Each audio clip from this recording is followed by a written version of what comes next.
Hai Pips, balik lagi sama aku Sita.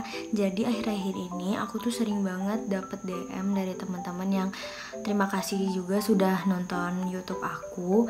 DM-nya itu hampir rata-rata sama, bahkan di komen-komen pun juga kayaknya kebanyakan sama juga.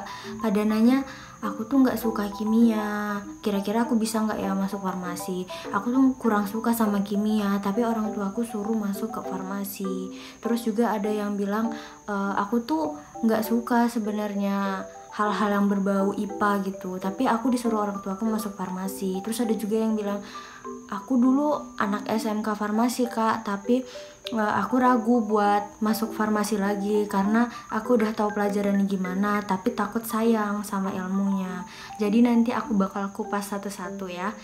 Mungkin video ini cuman sebatas pengetahuan aja, buat kalian tahu, atau bisa jadi bahan pertimbangan kalian, buat kalian yang masih ragu untuk masuk farmasi atau enggak. Jadi yang pertama itu nggak suka kimia. Nah, jadi kimia di farmasi itu sebenarnya yang nggak banyak-banyak banget. Memang ada mata kuliah kimia di farmasi kayak kimia dasar, kimia analisis, terus kimia organik, biokimia, memang ada. Tapi persentasenya itu nggak banyak. Dari aku sekitar 70-an mata kuliah dan praktikum itu yang berbau kimia murni yang kayak aku sebutin tadi, itu hanya sekitar 10-12 mata kuliah dan mata praktikum aja. Nah, sisanya kan itu banyak, ada lebih dari 50 mata kuliah. Nah, kalau misalnya kalian memang gak suka kimia, ya kalian bisa kuatin di mata kuliah yang 50 lebih itu tadi. Jadi jangan terpaku hanya di kimia farmasi. Itu enggak semuanya dalam 4 tahun itu belajar kimia tuh enggak, tapi memang ada mata kuliah yang menjadikan kimia itu sebagai dasar dalam belajarnya, tapi enggak harus kimia yang perhitungan yang high gitu ya. Perhitungannya paling perhitungan dasar stoikiometri atau kimia organik sebagai dasarnya. Jadi apa yang kalian pelajarin di kimia pas SMA itu memang kompleks banget. Aku akuin memang kompleks banget. Bahkan aku dulu waktu SMA juga nggak bisa menguasai semua mata kuliah kimia yang aku pelajari waktu SMA itu. Tapi di kuliah ini pelajaran kimia yang dimasukkan itu ya diseleksi. Nggak semua yang kita pelajari di SMA itu masuk ke dalam mata kuliah yang ada di farmasi. Ya analoginya kayak kamu diajarin bikin adonan itu, tapi nanti kalau di toko kue dia bisa jadi roti, dia bisa jadi cakwe. Nah, tapi kalau misalnya di restoran dia bisa jadi mie, dia bisa jadi spaghetti, jadi pasta kayak gitu. Jadi apa yang kalian pelajarin di SMA itu hanya sebagai dasar, dan ketika kalian memilih jurusan, ya nggak semua yang kalian pelajarin di SMA itu masuk semua. Terus juga kalau misalnya teman-teman pikir aku itu suka sama kimia, sebenarnya enggak. Bahkan aku aja tuh pernah dapat nilai kimia C. Ya it's okay, nggak masalah, karena kita nggak harus menjadi sosok yang sempurna, karena sempurna itu kalian tahu hanya siapa yang bisa sempurna. Nah, tapi ada yang bikin aku itu lebih penasaran untuk belajar kimia, karena belajar kimia di farmasi ini itu lebih ke implementasi kita dalam dunia kerja nanti. Ya misalnya nih, kayak ada obat yang nggak dibolehin diminum berbarengan dengan susu. Bahkan ada obat yang harus diminum dengan makanan-makanan yang berlemak kayak es krim gitu. Nah itu semua itu ada dasarnya, dan dasarnya itu balik lagi ke kimia. Karena dalam hidup kita tuh gak bakal lepas dari perkimiaan. Dalam tubuh kita aja ini tuh banyak banget zat-zat kimia yang mengalir dari atas sampai bawah gitu. Dan kayak tadi misalnya ada obat yang harus diminum dengan makanan berlemak, misalnya es krim gitu. Itu dasarnya juga ada di kimia organik. Nanti kalian belajar kimia organik itu kayak gimana kalau udah masuk farmasi. Terus kalau misalnya kimia analisis, ya kalau misalnya kalian memang nggak ahli, nggak pro, ya nggak masalah. Aku juga nggak pro, teman-temanku juga banyak yang nggak pro. Tapi paling tidak kita itu bisa survive, kita bisa walaupun nilai kita tuh nggak A, tapi nilai kita standar gitu. Kalaupun nilai kita C, ya nggak masalah.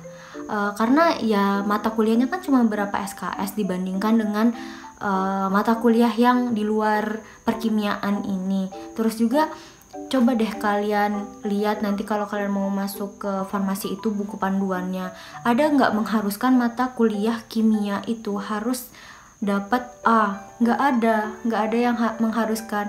Ya kebanyakan universitas itu minimal C untuk mata kuliahnya, dan itu pun belum tentu mata kuliah kimianya itu harus di atas C, itu belum tentu. Coba deh kita lebih realistis lagi nih. Misalnya kita dapat mata kuliah kimia perkimiaan kita itu dapat C, dapat B, dapat B- kayak gitu.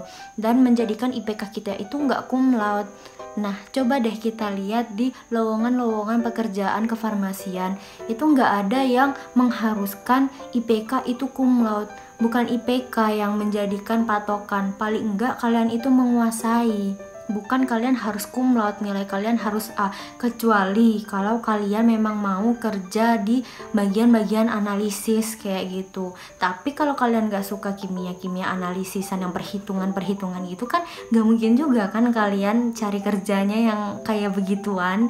Nah jadi don't worry, jangan jadikan alasan kimia kamu gak masuk farmasi. Tapi balik lagi, ini hanya sebagai pertimbangan buat kamu aja. Aku hanya ngasih tahu sedikit tentang apa yang selama ini aku pelajarin 4 tahun kuliah di farmasi.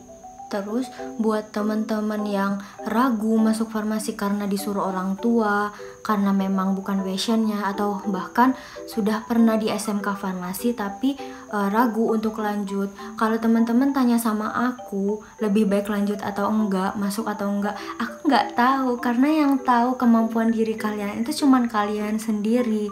Kalau misalnya aku tanya diriku sendiri, oke, aku mampu karena aku tahu kemampuan diriku itu sampai mana, sampai batas berapa aku dapat menoleransi materi-materi yang memang aku susah untuk mencernanya gitu. Jadi yang tahu kalian harus masuk atau enggak ya diri kalian sendiri. Tapi mungkin aku cuman kasih pandangan aja, kasih pertimbangan buat kalian.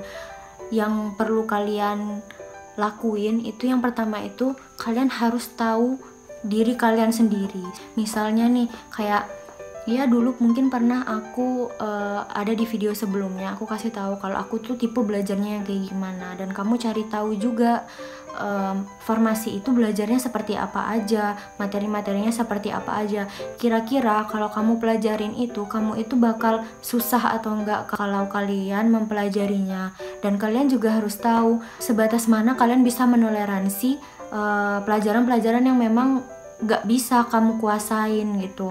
Ya gak masalah sih kita gak menguasai beberapa materi, karena ya namanya kita masih manusia ya, kita realistis aja. Paling enggak kita menguasai satu bidang yang memang bener-bener kita sukai gitu. Terus yang kedua, kalian komunikasi sama orang tua. Bagi yang disuruh sama orang tua, kan kalian udah tahu nih kemampuan diri kalian tuh kayak gimana, kalian mampu atau enggak, kalian bisa menoleransi atau enggak. Terus kalian udah cari tahu gimana pelajaran-pelajaran yang ada di farmasi, kalian komunikasiin ke orang tua kalian. Kalau misalnya kalian memang gak sanggup, kalian bilang aku nggak sanggup, maaf Pak, karena aku ini tipe yang kayak gini-gini. Aku tuh lebih tertarik sama yang ini. Kalau misalnya belajar kayak gini, aku tuh lebih semangat. Dan kemudian kamu kasih tahu juga kalau misalnya kalian kuliah itu kan yang kalian harapkan dari setelah kuliah kan kerja. Ilmu-ilmu yang kalian dapatkan di kuliah ini akan kalian pakai untuk kerja nanti. Nah, jadi kalian juga harus tahu pekerjaan-pekerjaan di farmasi itu apa aja. Nah, terus kalian bayangin, kalian suka nggak ya nanti kira-kira kalau misalnya kerjanya kayak gini, kalian bisa nggak ya nanti menoleransi rasa ketidaknyamanan yang ada dalam lingkungan pekerjaan yang kayak gitu nanti. Nah, jadi kalian tuh harus banyak-banyak cari tahu kira-kira kalian itu mampu nggak menghadapinya nanti. Nah, terus kalian komunikasiin ke orang tua kalian, karena komunikasi itu penting banget. Menyatukan dua kepala tuh susah, jadi kalau misalnya lewat komunikasi ya gimana mau saling ngerti kan.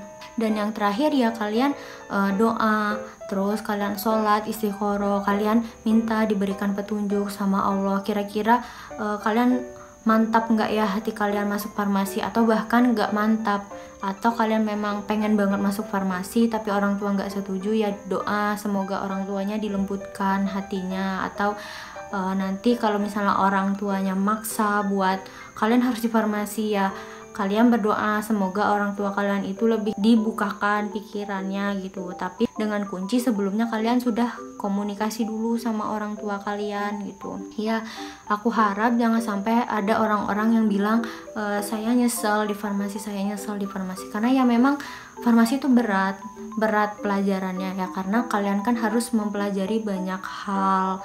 Ya sama kayak di masa SMA. Kalian mempelajari banyak hal yang bikin kalian tuh bener-bener capek dan bahkan kalian gak menguasai semuanya. Sama di farmasi juga kayak gitu. Kalian mungkin banyak materi yang kalian itu pelajari dan kalian merasa nggak bisa pinter di semuanya, nggak bisa dapat nilai A di semuanya. Ya nggak apa-apa, nggak masalah. Paling nggak ada satu bidang yang memang kalian kuasai dan kalian pengen banget kerja di bidang itu. Misalnya di bidang kosmetik, ya berarti kalian harus pelajari dalam-dalam bidang tentang kosmetik ini, mata kuliah yang berhubungan dengan kosmetik, dan kalian harus bisa dapat nilai A kalau misalnya kalian memang mau kerja di bidang itu. Karena yang dicari nanti itu ya orang yang benar-benar menguasai bidangnya, bukan orang yang IPK-nya tinggi, IPK-nya 4, IPK-nya 3,9 itu bukan. Tapi meskipun IPK-nya hanya 3,1, hanya 3,2, 3,3, tapi dia sangat menguasai bidang itu, pasti orang itu akan dipilih. Jadi kalian juga harus tahu kalau kita kuliah ini itu nanti semata-mata untuk kita kerja gitu. Ilmu yang kita pelajarin ini itu untuk kerja, tapi nggak menutup kemungkinan rezeki orang lain itu kan beda-beda. Kita juga nggak bisa menduga lewat mana Allah memberikan kita rezeki. Ya kalau misalnya memang rezekinya bukan di pekerjaan kefarmasian, ya it's okay. Kalian nggak usah menyalahkan diri kalian kayak ya susah-susah kuliah 4 tahun tapi kerjanya kayak gini. Ya it's okay, karena investasi paling berharga itu adalah investasi di ilmu, pengalaman. Jadi jangan sampai kalian itu merasa menyesal karena kalian udah pernah masuk farmasi. Ya mungkin segitu dulu dari aku. Maaf kalau misalnya ada yang berbelit-belit, nggak jelas. Ya semoga bisa mencerahkan kalian, bisa dijadikan pertimbangan untuk kalian bagi kalian yang masih ragu. Entah kalian akan mantap masuk di farmasi atau enggak, itu cuman kalian yang tahu, bukan aku. Karena sejatinya yang tahu diri kalian ya cuma kalian sendiri. Mungkin itu aja dari aku. Sampai jumpa di lain hari.